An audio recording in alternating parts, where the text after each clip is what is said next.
Well, he used to say he moved out here so we could play and scream and yell all we want and not bother the neighbors.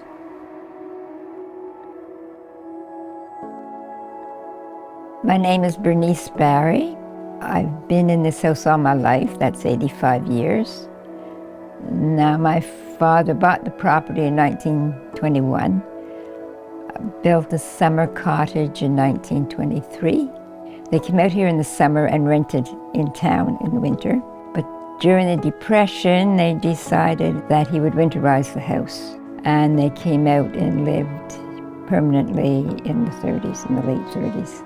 He worked for CN in the railroad yards as a yardman. He was a real outdoors man, like myself.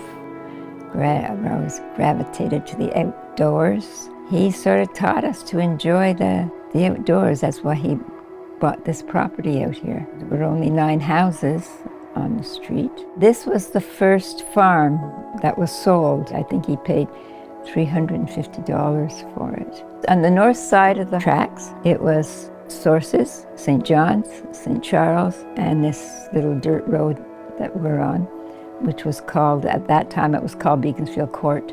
We had a milkman that came and a baker. But for groceries, of course we didn't have a car, nobody had a car. So my mother would make a list of groceries, of food, and give it to my father, and he would take it to work with him, and on the way, when he was finished work, he'd pick up the groceries in, I think it was St. Henry, and arrange to have them deliver it out here. The farms were our playground. We went everywhere, and it was wonderful. We had a wonderful childhood, yeah. Very fortunate, and the farmers were so nice and, accommodating.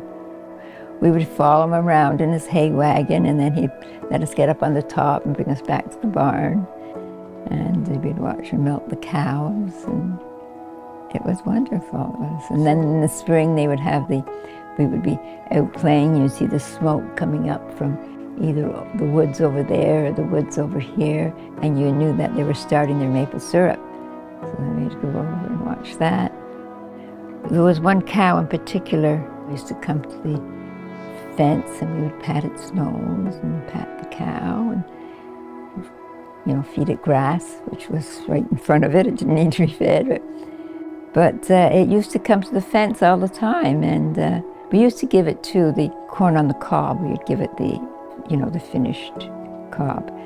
And I don't know what it did to the milk, but anyway. This cow, sometimes she would come to the fence and then she'd start mooing, so we would go out and pat her and feed her and everything. I remember one morning my mother was doing my hair, braiding my hair, and there was, we called her Dribbly because she used to dribble. And my mother was saying, well, this Dribbly's calling you, so you go out and feed Dribbly, yeah. There was one place that was used, and it was where Windermere School is. That farm was still being used. And then beyond that was another area. It was all cedar trees. It was a forest of cedar trees. It was beautiful. And there was a creek that went through it and opened up into a field. And that field would be flooded every spring. And one year, my brother and his friend, Walter, had the bright idea that they would make a raft out of the railroad ties that were on the side. So they collected these railroad ties, made this raft, and they were so proud of going up and down this creek, and they wanted us to go over and take a ride on their raft. But we were forbidden to go over there. We weren't allowed to go near that creek. They enticed us to go over there, and we got on their raft, and Betty and I went to step on the edge of the raft, and of course it sunk. And we went up to our waists, and we were lucky because that was a deep ditch. And we were near the edge. We went up to our waists in water and come home, and we had to walk through a plowed farmer's field, and it was all mud. Anyway, we came home, and I can remember trying to hide my clothes that were all wet, but my mother did find them. Anyway.